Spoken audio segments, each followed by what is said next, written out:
Solapur garment पार्कसाठी खासदार प्रणिती शिंदेकडून पाठपुरावा, चादरींच्या बनावट उत्पादनावर कारवाईची केली मागणी।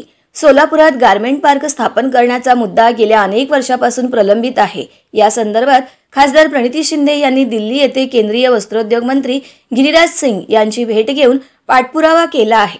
सोलापुरात स्वतंत्र गारमेंट पार्क आणि सोलापूर चादरीच्या बनावटीकरणाविरोधात कारवाई करण्याबाबतचे पत्र खासदार प्रणिती शिंदे यांनी सिंग यांना दिले आहे। सोलापूरच्या प्रश्नावर खासदार प्रणिती शिंदे नेहमीच सकारात्मक भूमिका घेताना दिसून येत आहेत।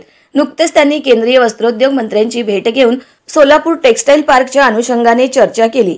यावेळी दिलेल्या पत्रात त्यांनी सोलापूर हे एक देशातील महत्त्वाचे वस्त्र उत्पादन केंद्र आहे। विशेषतः टॉवेल, बेडशीट आणि गणवेश निर्मितीत सोलापूर अग्रेसर आहे।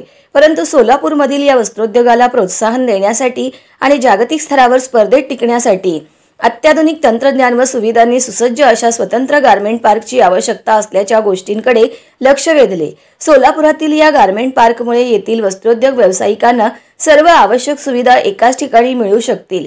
तसेच आधुनिक तंत्रज्ञानाचा वापर करण्यास चालना मिळाल्यामुळे उत्पादनाची गुणवत्ता वाढवता येईल। परिणामी निर्यात वाढवून सोलापूरच्या वस्त्रोद्योगाला जागतिक बाजारपेठेत अधिक चांगल्या पद्धतीने स्पर्धा करता येईल। या उपक्रमामुळे हजारो स्थानिकांना रोजगाराच्या संधी उपलब्ध होतील आणि तसेच स्थानिक अर्थव्यवस्थेला चालना मिळणार आहे। त्यामुळे वस्त्रोद्योगाच्या बळकटीकरणासाठी केंद्र सरकारने या गारमेंट पार्कच्या निर्मितीसाठी पुढाकार घ्यावा अशी विनंती खासदार प्रणिती शिंदे यांनी केली आहे।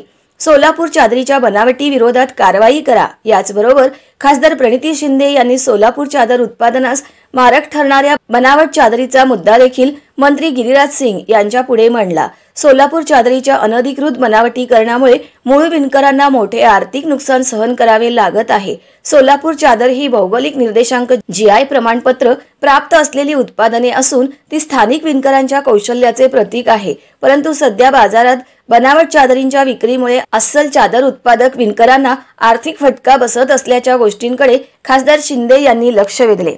या प्रकरणी स्थानिक उद्योजक आणि विणकर संघटनांकडून या नकली उत्पादकांवर कठोर कायदेशीर पावले उचलण्याची मागणी केली जात आहे। त्यामुळे या समस्येवर तोडगा काढण्यासाठी केंद्र सरकारने GI कायद्याची कडक अंमलबजावणी करावी आणि बाजारात अधिक काटेकोरपणे निरीक्षण करावे। तसेच सोलापूरच्या अस्सल चादर निर्मितीच्या कलेचा सन्मान राखण्यासाठी नकली उत्पादनाच्या विक्रीवर कडक कारवाई करण्याची मागणी त्यांनी मंत्र्यांकडे केली आहे। यावर केंद्रीय मंत्री गिरिराज सिंग यांनी सकारात्मक प्रतिसाद दिला असल्याची माहिती खासदार प्रणिती शिंदे यांनी दिली।